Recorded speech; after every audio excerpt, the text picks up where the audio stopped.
Hi all.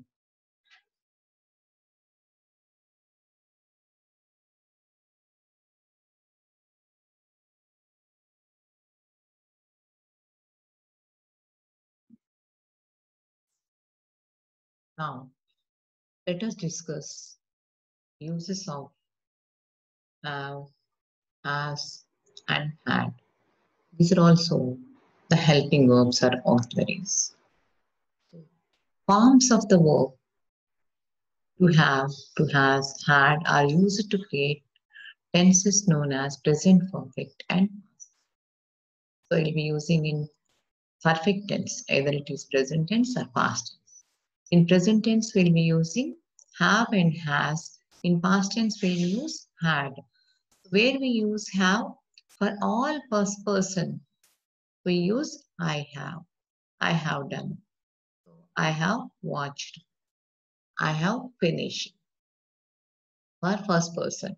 Even for all plural nouns also, they have come. So pronoun, they have come. People have voted.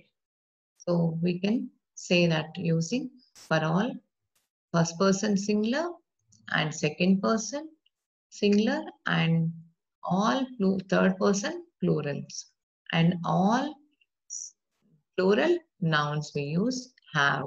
Has for the we have to use for has for singular nouns. So radio hasn't been working since morning. We can say, or else we can use for all third person singulars. He, she, it. It has completed. Has it has been working, so we have to use it has for with all those. Had is used for past perfect. So when we want to use to say that something happened before something, so had will be helpful to know that. So the present tense, the perfect tense indicate that something happened in the recent past. Perfect tenses will be used only to indicate actually something, the recently completed action. So I have learned the lesson.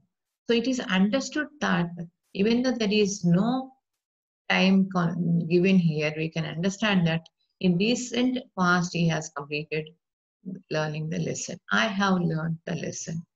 So recently I have finished learning my lesson. So I have just watched a movie. So here time indicator is there. So when in the recently, so just is indicating recently only. So I have just watched a movie. The present perfect indicating that something happened and might be continuing to happen also. But might be continuing to happen will be we are using present perfect continuous tense. So here I have been watching a film for 2 hours. So there is a time period we have to use for here. I have been watching a film for 2 hours. So when the action started in the past, continued for some period of time, and maybe it's still continuing, we use this kind of context. I have been watching a film for 2 hours. He has been preparing for his exam since morning. So for 2 hours, I used here since in the second sentence. So when since and for is you mostly used here in present perfect continuous tense or past perfect continuous tense. He has been preparing for his exams since morning. So here for is used here for what reason? Not time constant. So since is used here to give the time. That is when it is action has started in the morning. The past perfect indicating that something happened prior to something else happening. Sometimes we'll be using even past perfect tense also, something else happened before something. The match had already started before he reached the stadium. So what does it mean? Here the match, two actions are there. One is the match starting, another thing is maybe he reaching the stadium. So what is the first action? For first action, we use had plus V3 form, that is had started. So already is indicating that is the first action. And he reached the stadium later. So first action is the match starting. So the match had already started before he reached the stadium. An affirmative statement to have and express how certain you are that something happened when combined with an appropriate modal plus have plus a participle. Georgia must have left already. So we have an expression, we are already know, some confirmation is there, some affirmative statement, certainty, certainly you know that something happened. So you'll be expressing like that, Georgia must have left already. He must have got first mark or first rank. So maybe we are expressing here, using here, must have.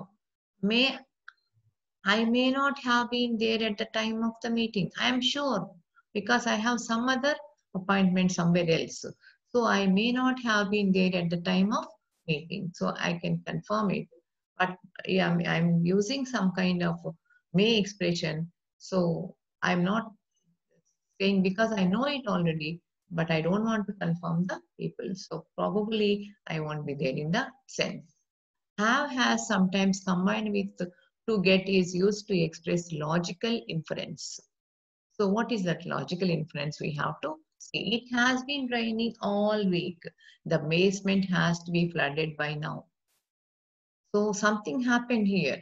So combining here two things here. Something already we have seen, lot of downpour, rainfall, whole week. What will happen? The most of the basements will be flooded.